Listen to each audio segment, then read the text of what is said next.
to Egypt, and I loved the Egyptian food. And then after 1 year I went to Pakistan.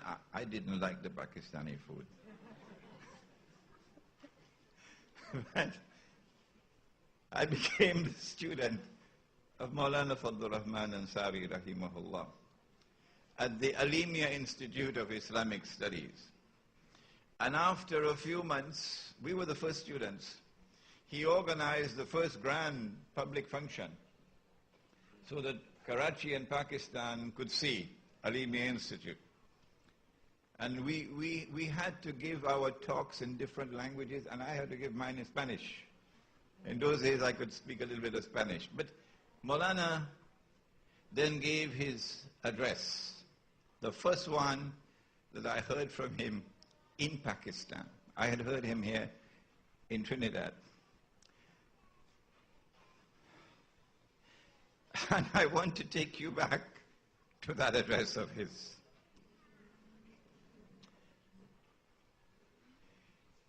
He gave a picture of the world today in which he said that appearance and reality were not the same. No. He took us through some political history and then said the appearance is that we now have achieved political independence. But then he said the reality is different. We do not as yet have true political freedom and independence. Indeed, we're moving in the opposite direction. And then he took us through some economic analysis, not only with reference to the United Nations organization in his political analysis, but the World Bank and the International Monetary Fund, etc., in his economic analysis. And then he said that the appearance is that we now have economic freedom. But I want to say to you, we are still in economic slavery. He used the word slavery. And then he ended that address, if I remember correctly, by pointing towards the greatest slavery of all. He said, you think you are intellectually free, but rather you should know that you are still in intellectual slavery. And that is the greatest slavery of all. Maulana Siddiq Ahmad Nasir, who I consider to be his most learned student, spoke to you this morning about that intellectual predicament of the Ummah. And he took us in the direction of the link between the intellect and the spirit, the spiritual life. There are those who see with only one eye, like the Antichrist. They see with only one eye. And with that eye, they have come to the conclusion that this is the best world there's ever been. I mean to say, you now have motor cars. You don't need a donkey cart anymore. You now have aeroplanes. You even have the toilet inside the house now. What progress. This is the best of all worlds. This is a world which has come into being in consequence of the dominance of modern Western civilization.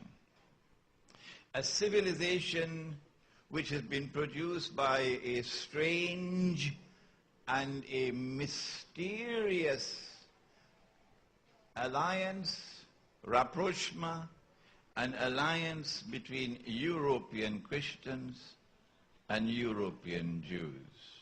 Not the rest of the Christian world, and not the rest of the Jewish world.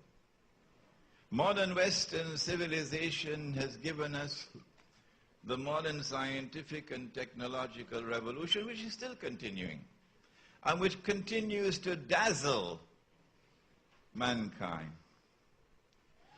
And it declares to us that this is the best of all worlds. All previous civilizations have now been superseded, including Islam. They're now redundant. They now belong to the museums of history. And so this is the best. And there is nothing to come which will supersede today's dominant way of life and dominant culture and civilization. But there are those who see with two eyes.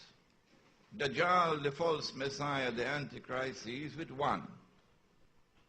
But there are those who see with two eyes, not only the external eye, with which we have the capacity for external observation, but also the internal eye, the eye of the heart.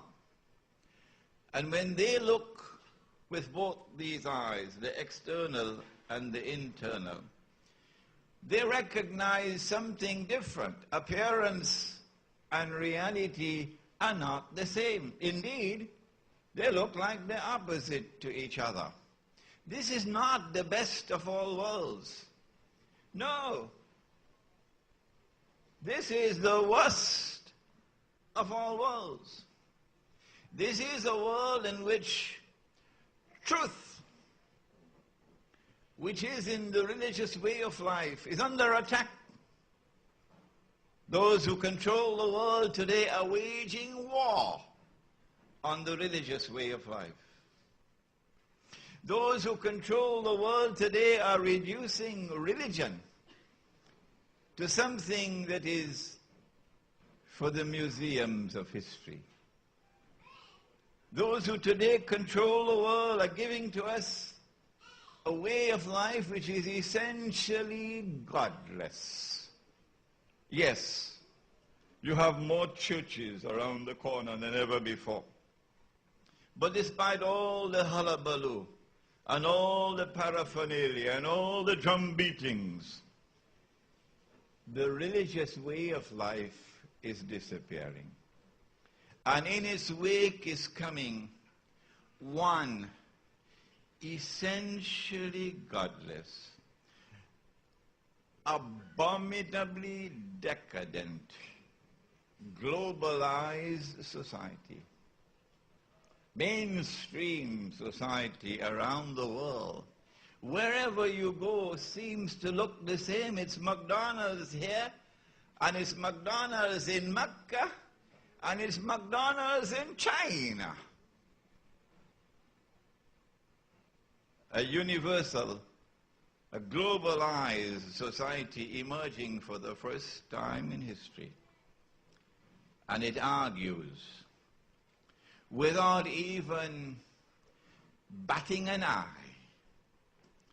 it argues that a man can marry a man. And those who would criticize this alternative sexual preference to be a people who are suffering from a disease called homophobia.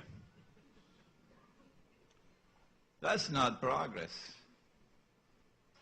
Those who see with two eyes say that this is the worst of all worlds. And it's not just the worst in terms of the brainwashing of mankind, so that your children are now taught by television